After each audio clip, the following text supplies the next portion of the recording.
No, the play Once Upon a Madness. So funny because there's this girl and she's like not that test, and someone finds out what the test is. It's a really complicated story, and then so we put down 320 matches, right? But these heads really want to just to pass the test, so they know what the test is, so they take a bunch of cans and put it under her bed while the queen doesn't actually know everything's there. And when she wakes up, they start taking like 20 different things. Everyone thinks it's just the queen.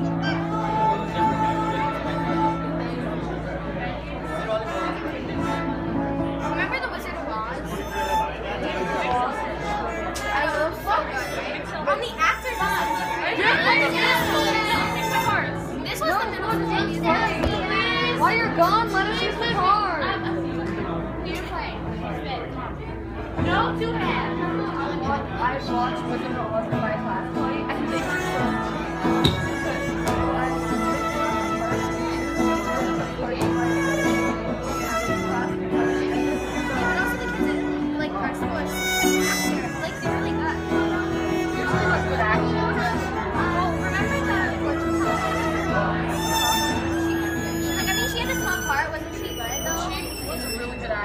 yeah, she was the main, she was the princess in this movie. She was so good.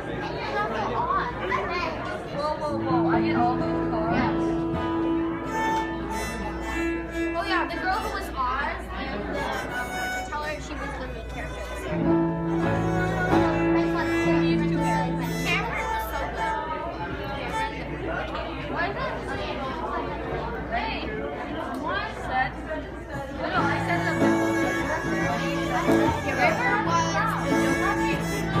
It was so annoying. I was saying I was going to progress into a way and I kept trying to plus you have no cards.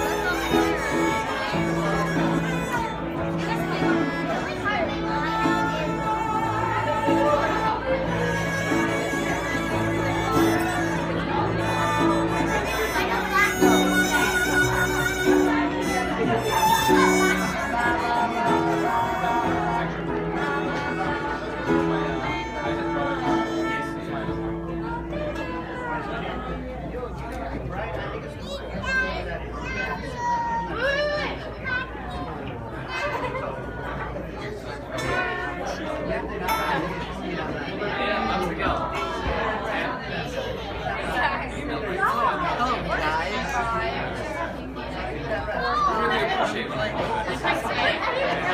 Remember, I think it's one-handed. It's not one-handed.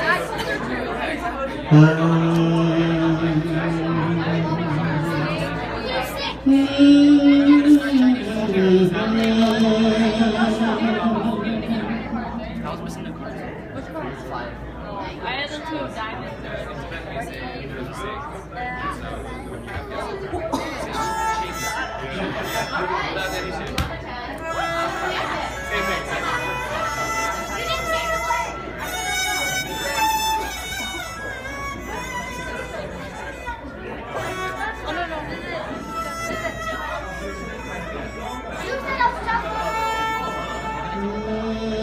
Hey guys, what's the card? My card.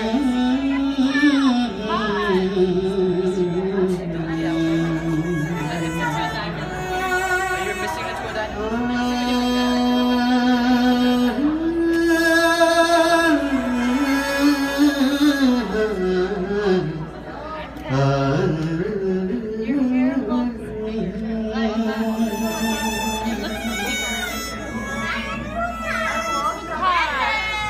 Don't bend the pot.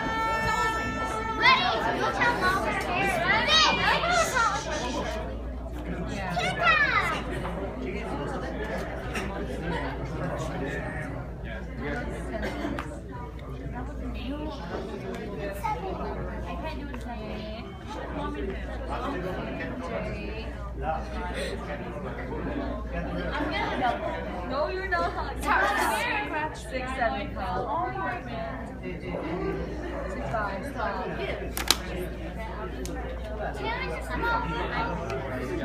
Ready, set,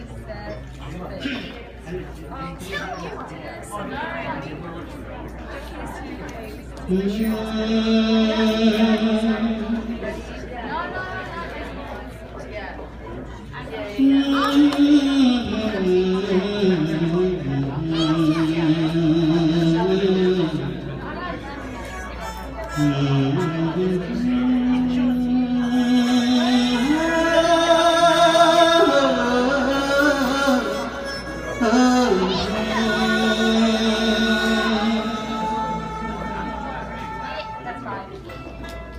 Uno, no shot. Ready,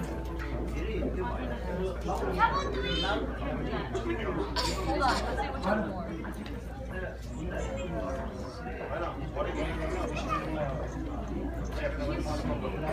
This one. I refuse. Cheater! This one's less. Yeah, ready, set, No,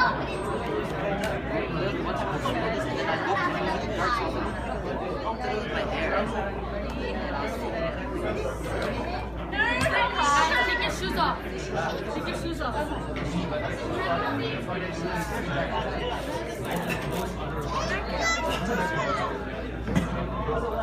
guys, we have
Again, no.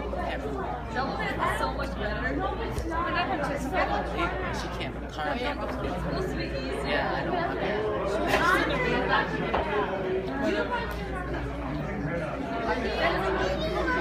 Yeah, you want to be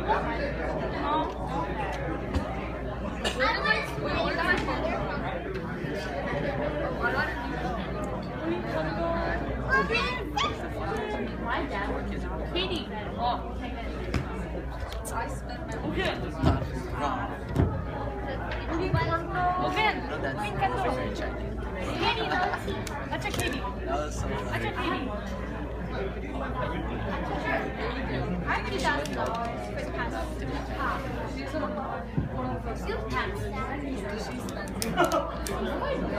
I've never spent. I don't spend. She spends money. Use this thing. Oh my god. I have no cards. We can play something else.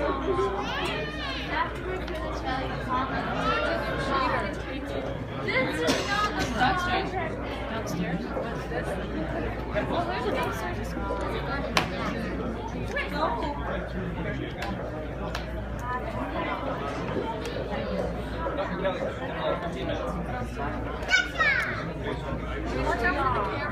Hello, everyone. Hello. Hi. If I could have everyone's attention, we're going to get started now. Let me know if I'm speaking too loudly, too softly. So, my name is Sogyel, and I'm a member of the Rallo team here. I'm also one of the organizers of this event, and somehow I became the MC of the event as well. That wasn't on purpose. Those of you who know me know that I really, really dislike public speaking, but here I am, it's a noble cause. I was talking to my little sister Kelly. She's over there, she's helping us organize the volunteers. And I was asking her for tips on how to speak, in front of everyone, and how to MC an event, because she's pretty good at it. And she told me the number one most important thing I can't forget to do when I'm up here is to let everyone know where the bathroom is. So, down the stairs, take a right, it's the third door on the right. I've done my job. So for those of you who are wondering why we're only getting started right now, it's 4 o'clock or 4:10. Our event started officially at 3 o'clock. For those of you who don't know, I'd like to introduce you to a concept that we fondly know as Tibetan time or Nepali time. We've got to keep a little hour in there just to cushion, make sure everyone's here. So I'd like to welcome you all to Heal the Himalayas. This is our benefit concert for Nepal earthquake relief. And I want to thank you all for coming on this lovely Sunday. Can I take a quick audience poll? How many mothers are in the audience? Please. Wow, quite a few. Round of applause for the moms.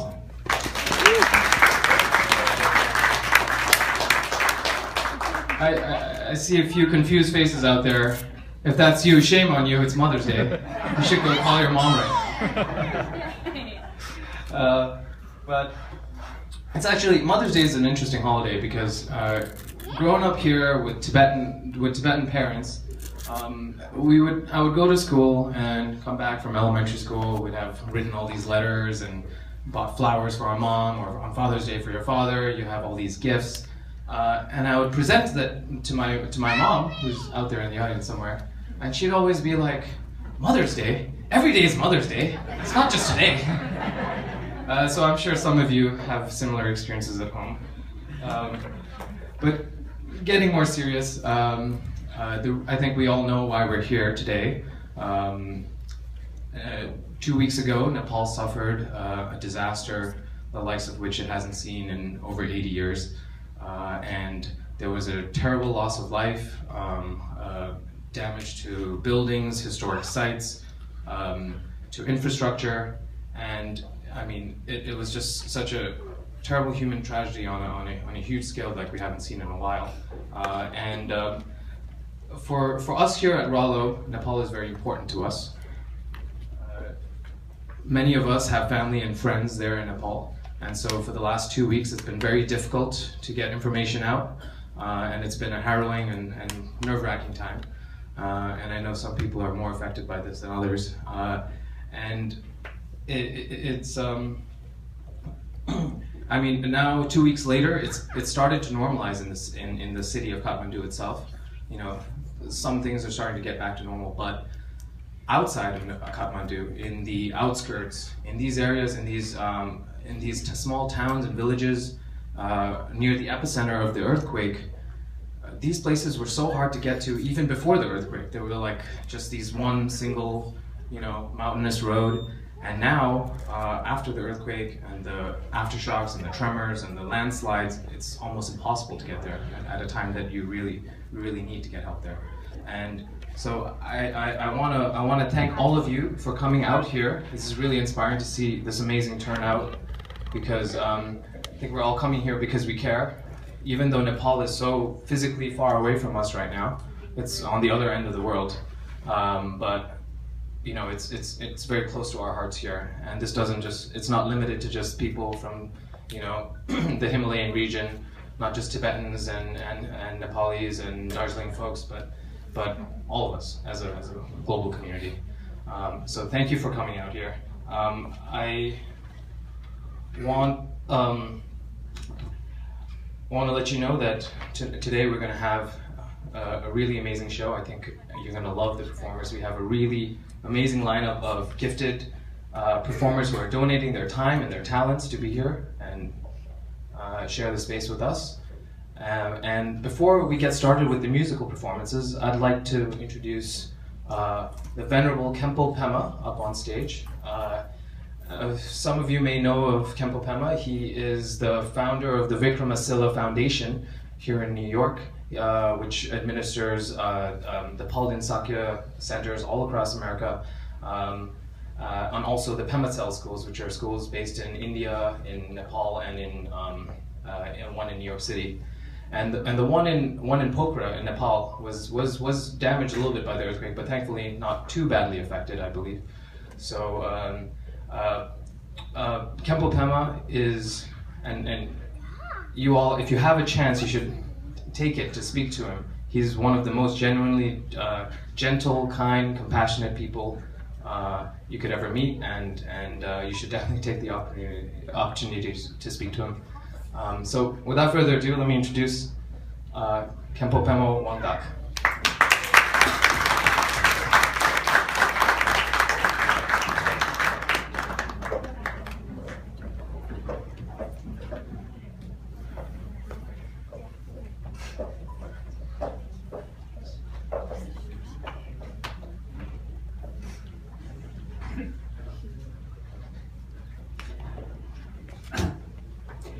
I'd like to say good afternoon to everyone, and also I'd like to reiterate what you said about thanking you all for coming and joining with this solidarity with Nepal through support, especially funds that we're trying to raise today, and from yourself and through your friends and other people. Usually fundraising works better if somebody talks about it than directly asking it, which I'm very good at it. So if you tell somebody, they're more likely to do it, more than yourself. Sometimes people do more than the one who suggests. So I'd like to say a few words, first of all, about the importance. I'm sure this thing happens everywhere, anytime, in any corner of the world. And we're here because at least we are doing our responsibility that we have reason to. Our reasons are we all are responsible for ourselves, our families, in the country you live, and the people you work with. Nepal, for the Tibetan community, of course for the Nepalese especially, is homeland, at least for the Tibetan refugees. It's a second home. It's a cultural center for Tibetan culture, Buddhist culture. And it is where we usually use as stepping stone to reach out to the rest of the world, disseminating the teachings of the Buddha. In Nepal, for the Buddhists, is the most holy land because that's where Buddha was born. And it is this teachings of the Buddha that has the most influence on the humanity ever in the human history. So we have a lot of reasons to respond to think about it. And luckily, as mentioned earlier, the Friends monastery I'm personally connected to were safe, nobody was hurt.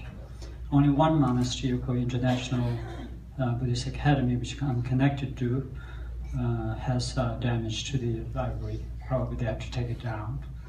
But again, considering the major damages that the rest of the community suffers, probably it's not that big deal. So I'm hoping today with this, I'd like to encourage through you to Nepal that this is one of the worst thing ever to happen from Nepal, if I can think about it from my personal knowledge. And yet, it could be also a form of awakening of some sort, culturally, politically, especially, economically. I've seen in the history, before something good to happen, there's always something bad happens. So instead of looking back at the bad part, I think we can look to the good side out of this disaster, this damages and ashes and whatever else that is left there. So we begin with this, since it's the most holy land for the Buddhist, and for those who loves any teaching that are based on peace, non-violence, kindness, compassion as the centerpiece of the religion and spiritual matters, which I think everybody believes that, regardless, whether with the different forms and sizes. And since the teachings of Buddha is a centerpiece, the essence is the religion itself, the peace, compassion itself is the center of that religion. Today, this afternoon, I'd like to ask all of you to join with me in saying some prayers for those who passed away, and for those who are suffering, and for those who are suffering because they lost their dear near ones. And to do that, and I'm sure some of you are Hindus, and maybe even other religion, you can all join with us in that spirit. Especially for the Buddhists, maybe you should join with me, maybe you will all stand up, and I'm going to recite prayer, and you may want to repeat word by word after me. We call taking refuge. And since I am holding an iPad microphone, I cannot do it, but you can hold your hand together at your heart, like in a prayerful gesture.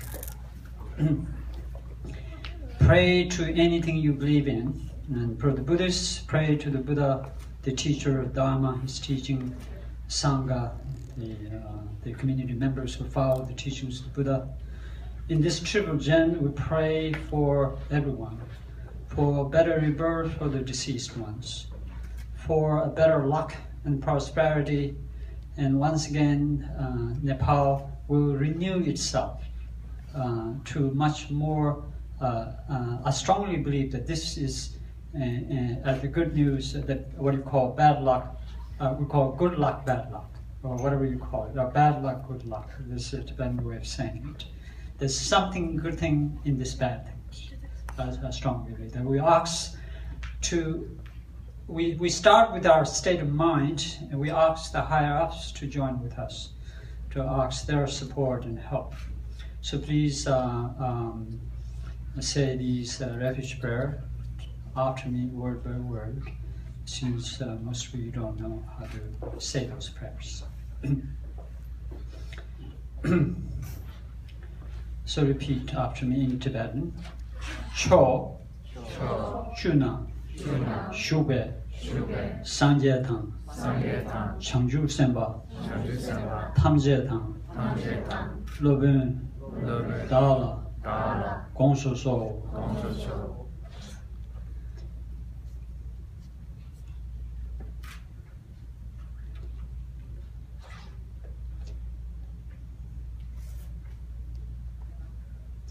Then repeat. Lama La, Gyabsu Chu, Sangye La, Gyabsu Chu, Che La, Gyabsu Chu, Gindun La, Gyabsu Chu. I'm going to repeat this refuge for the second time. Lama La, Gyabsu Chu, Sangye La, Gyabsu Chu, Che La, Gyabsu Chu, Gindun La, Gyabsu Chu. And for the third and last time, Lama La, Gyabsu Chu, Sangye La, Gyabsu Chu, Che La, Gyabsu Chu, Gindun La, Gyabsu Chu. And now you can relax, you can even sit down or read some prayer in English so you all can understand.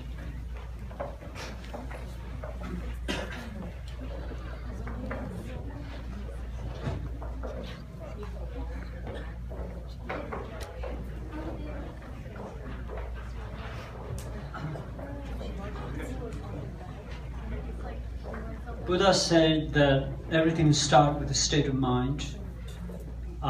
A state of mind is what is a precursor to everything that's to happen. Peace and happiness and good luck and every good thing we pray for Nepal with our prayers. I'll read some of the verses of the prayer called Sevenfold Prayers. And you can join with me by focusing on the words.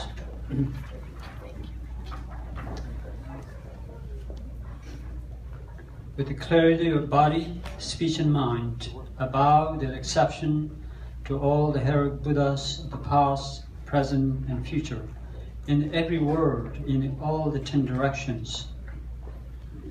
By the power of this aspiration of Samantabhadra, I manifest bodies as numerous as the atoms in all the lands, aware in mind of the presence of the numberless victorious Buddhas, and I prostrate to all of them. I conceive the entire realm of truth to be completely filled with enlightened ones. There are as many Buddhas as atoms present in each atom, each Buddha surrounded by many bodhisattvas. I honor all these blissful lords, praising their perfection with an ocean of melodies and sounds, an ocean of endless praise.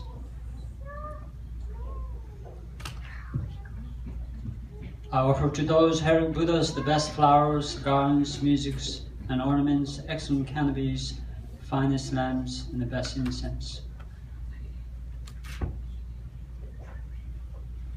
By the power of my faith and deeds of Samantabhadra, I prostrate and present vast and unequal offerings to each of the victorious Buddhas. I rejoice in the meritorious deeds of the Buddhas of the 10 directions, the Bodhisattvas, Pratik Buddhas, Arhats, and practitioners and all beings.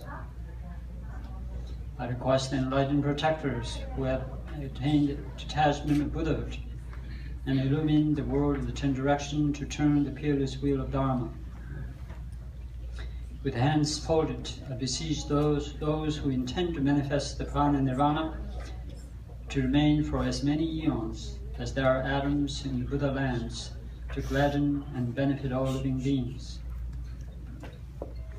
May whatever little virtue I may have gained from prostrating, offering, confessing, rejoicing, requesting, and beseeching be dedicated to attaining perfect enlightenment.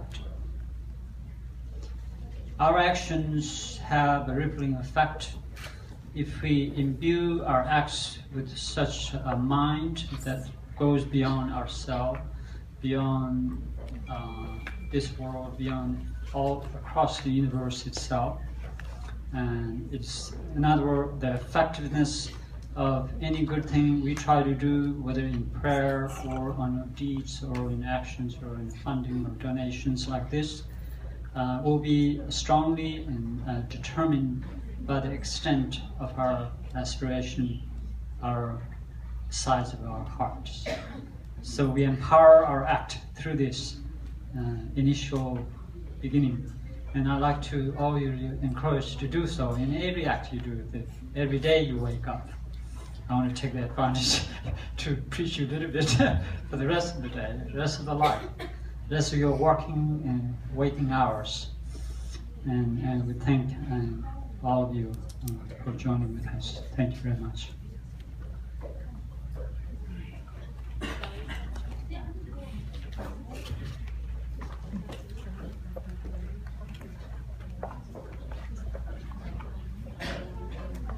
Thank you so much, Khenpo Pema.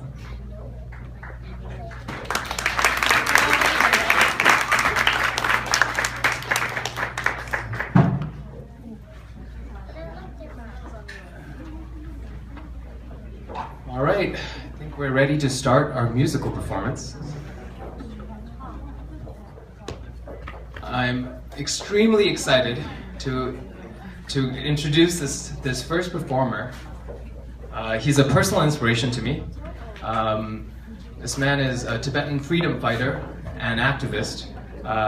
He was the executive director of Students for a Free Tibet, an organization which I'm very involved in. And but his talents don't end there. He's also a really gifted writer. He's a frequent contributor to the Huffington Post. He has a great blog, Yarlung Raging, and he's actually he's going to be getting his master's of fine arts in writing from Columbia probably this weekend if he finishes papers on time. But it doesn't end there. He's also an amazing musician and a hilarious cartoonist. And among our friends, we refer to him as the Tibetan Bob Dylan, as you'll soon see. And he'll be accompanied by Gyatso La, the famous interior architect of Tibet. Yeah, let's get started. Please help me in giving a warm welcome to Tendor and Gyatso.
Yeah, this is good.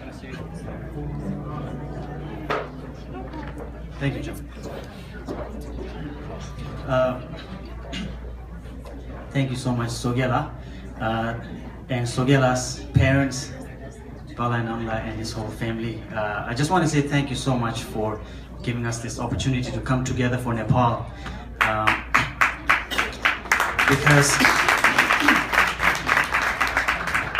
Because I think, one thing that we hear about, every time we hear about Nepal, a lot of times it's about Everest, or something good happened on Everest, or something bad happened on Everest, like there's very limited context in which we hear about Nepal. And I think a lot of times people forget about how much Nepal has contributed to this world. I see a lot of friends here, and some Nepali friends as well, Tibetans also. But for us Tibetans actually, but Nepal has a lot of significance. It has so much significance in terms of culture, spirituality. Nepal is one of those places where Tibetans used to go for pilgrimage all the time before Tibet lost independence actually. It's kind of like, the religious tourism of Nepal. I think nowadays people in America, when we go on vacation, we go to Paris or Rome to see those great structures of the past. But I think for Tibetans, that kind of place where people used to travel to see was the temples and the stupas, the holy sites of Nepal.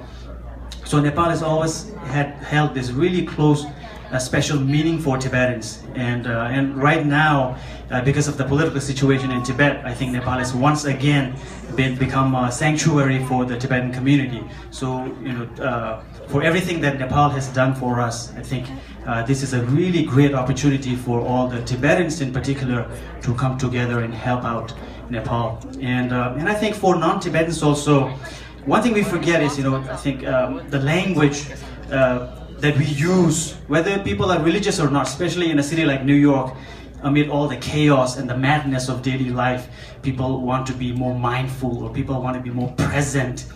People want to be more calm, right? And these are all language that were given to us by the Buddha. And I think sometimes we forget it because everyone knows the Buddha as somebody who lived and taught in India, which is true, but the Buddha was born in Lumbini in Nepal. And in fact, Buddha was not just born in Nepal, he was reborn many times in Nepal. One of the greatest stories about the Buddha's previous lives was the story of Tambulujen. I think Tibetans are familiar with that. The holy site in Nepal, where in a previous life Buddha gave he gave away his own body to a starving tigress to stop her from eating her cubs. And I think that particular action, more than anything else, is an act that remains in people's mind because of the compassion and the altruism that the Buddha taught in his lifetime.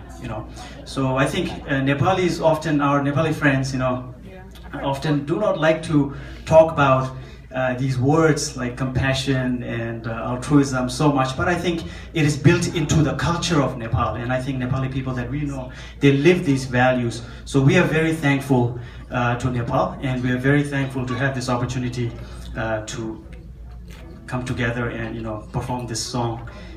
This is Gyatso. We play guitar together sometimes, and it's always a great pleasure to have him accompany me on the guitar. And the song that I'm going to perform is called The Nomad's Lament. And it's something that I wrote a few years ago to reflect the situation of the nomadic lifestyle coming to an end. But I think it's kind of apocalyptic. The theme is apocalyptic, and I think part of it sort of maybe is appropriate for what is the tragedy that has fallen in Nepal. But hopefully, as Lama Pemala said, Nepal will be reborn. Just like the Buddha was reborn many times, I think Nepal will be reborn once again. Can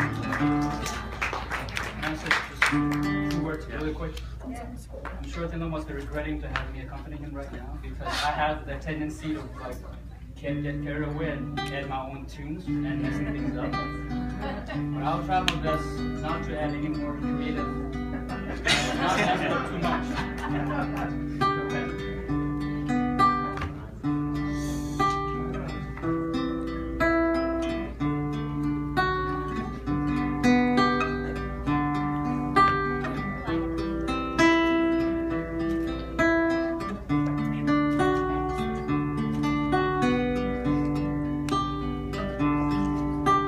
Semche thamche dur jar desha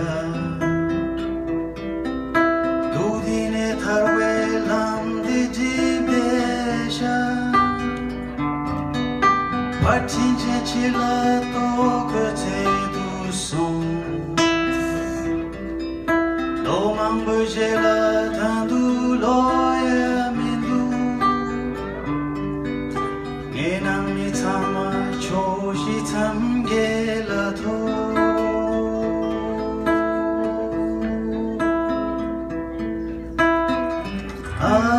Atile